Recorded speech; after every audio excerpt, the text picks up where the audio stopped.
Jika ternyata ini tidak, mungkin ini bukan untuk kalian. Perbedaan budaya ini tidak akan bisa memaksa untuk mengadopsi budaya yang berbeda. Dalam tanda kutip jimat. Dan jimat itu dinamakan jimat Kalimosodo.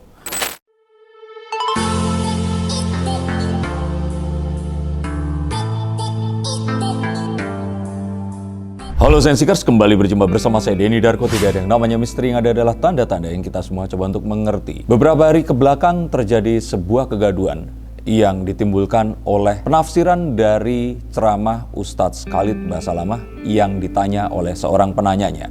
Kebetulan sang penanya ini adalah seorang dalang dan dia bertekad ingin bertobat.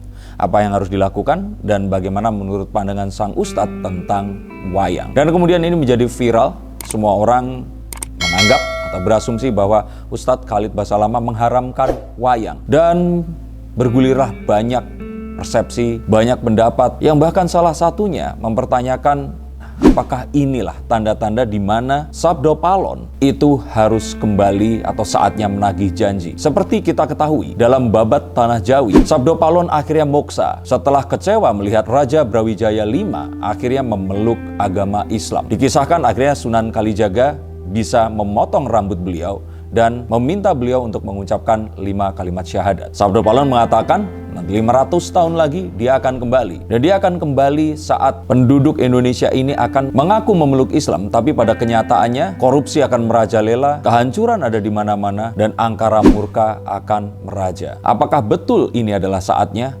Dan apakah Islam mengharamkan wayang itu sendiri? Kita akan lihat menggunakan kartu-kartu yang ada di tangan saya. Berbicara tentang haram, jangan-jangan membaca kartu seperti ini juga termasuk haram. Tapi kita harus tahu bahwa sebenarnya kartu ini mengajarkan kita tentang sebuah konteks. Arti dalam satu kartu tidak akan bisa dirubah dan harus di dalam jalur yang memang ada. Nah, sama seperti kasus ini tadi, kalau kita mempersepsikan sebuah kejadian dengan kacamata kita, maka akan muncul ribuan bahkan jutaan persepsi yang berbeda akan satu kejadian yang sama. Nah, konteksnya di sini harus melalui pluralitas atau kondisi bangsa yang sebenarnya. Bangsa Indonesia dengan banyak sekali budaya.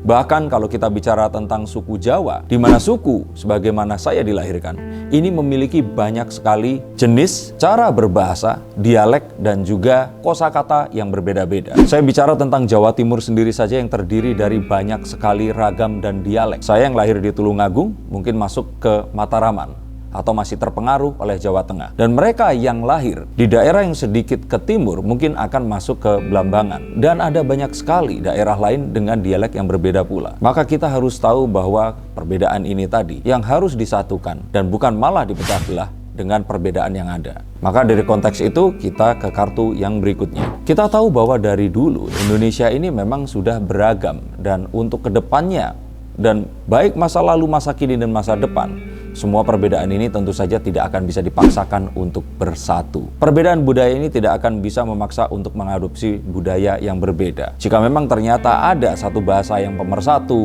atau negara yang akan persatukan, ini adalah satu hal yang berbeda. Tetapi memaksa satu suku bangsa untuk meninggalkan budayanya pasti bukan perkara yang mudah. Dan mengingat bangsa Indonesia yang beragam ini, maka mungkin perlu sebuah approaching atau pendekatan yang berbeda terhadap bangsa Indonesia ini tadi. Ada yang menarik dengan satu penggalan kalimat yang disampaikan oleh Ustadz Khalid Basalamah, di mana di situ mengatakan bahwa jadikanlah Islam sebagai tradisi dan bukannya menjadikan tradisi ini sebagai Islam, atau artinya di sini menerjemahkan Islam sesuai dengan tradisi setempat itu tadi.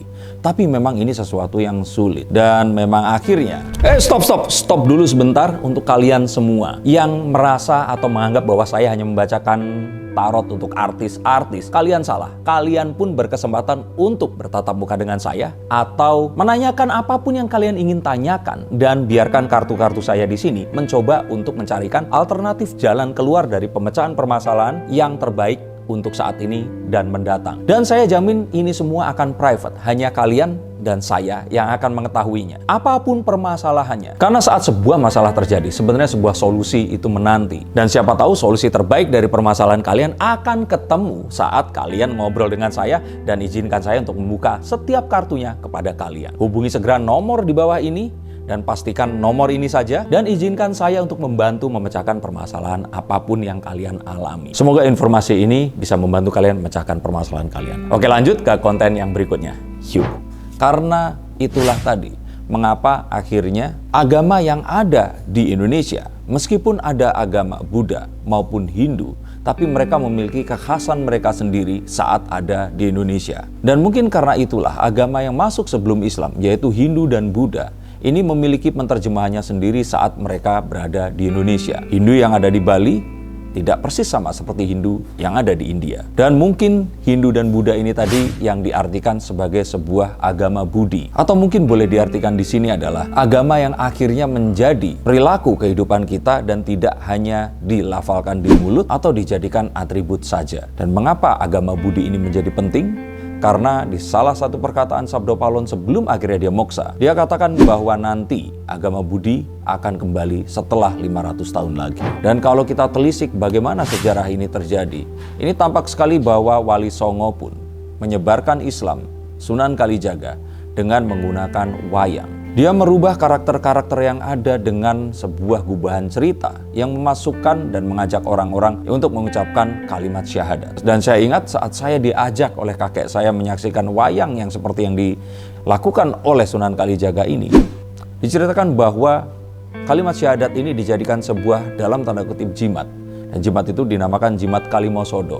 Dan itu memang sebenarnya sudah ada di pewayangan, cuman karena pelafalan yang sama akhirnya dijadikan sebuah cerita yang digunakan agar orang-orang memiliki kedekatan dengan kalimat syahadat itu sendiri. Kalau saya salah, silahkan tulis komentar di bawah sini. Dan karena itulah, mungkin akhirnya Islam di Indonesia ini menyebar dengan sangat cepat, sangat pesat, dan hingga hari ini penduduk negara dengan penduduk sebuah negara yang memeluk agama Islam yang terbesar di seluruh dunia masih diduduki oleh Indonesia. Dan seperti yang diceritakan pada bocah Tanah Jawi ini tadi, akhirnya Sabdo Palon pergi meninggalkan Brawijaya dan dunia ini tadi, atau pergi moksa karena kecewa melihat Brawijaya ini yang akhirnya memeluk agama Islam. Cerita ini memang memiliki banyak versi, mengingat bahwa ini adalah yang tertulis dalam Babat Tanah Jawi yang memang memiliki perbedaan dengan yang tertulis dalam Negara Kertagama. Jika Babat Tanah Jawa di sini atau Babat Tanah Jawi ini lebih fokus kepada perubahan dari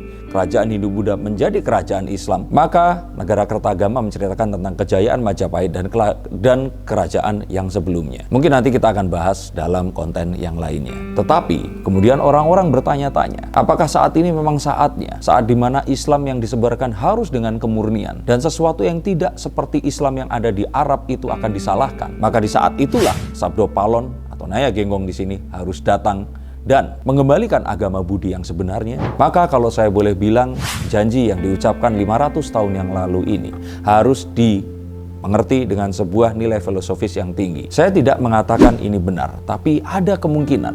Apakah jangan-jangan yang dimaksud dengan agama Budi ini adalah budi pekerti dan juga jati diri bangsa Indonesia yang asli, suku di Nusantara yang penuh dengan sebuah ajaran budi pekerti yang amatlah tinggi, yang tidak boleh dilupakan saat kita memeluk agama apapun yang kita peluk nanti. Dan saat sekarang di mana Islam seakan-akan ada dua versi, Islam yang harus murni seperti Islam yang ada di Arab Saudi, atau Islam yang memang sesuai dengan kultur, budaya, dan juga adat yang ada di Indonesia. Karena memang akhirnya keadaan geografis, sejarah bangsa, dan juga kebudayaan yang akhirnya terjadi ini tentu saja berbeda. Dan pula bahwa zaman ini berbeda dengan zaman di mana Islam dahulu lahir, akhirnya tetap menimbulkan perpecahan di antara pemahaman yang memang berbeda ini tadi. Maka kalau saya ditanya seperti itu, saya akan lebih memilih bahwa agama Budi ini adalah agama yang mengajarkan tentang budi pekerti dan persatuan bangsa di atas segalanya. Bagaimana kita harus menghargai sebuah perbedaan.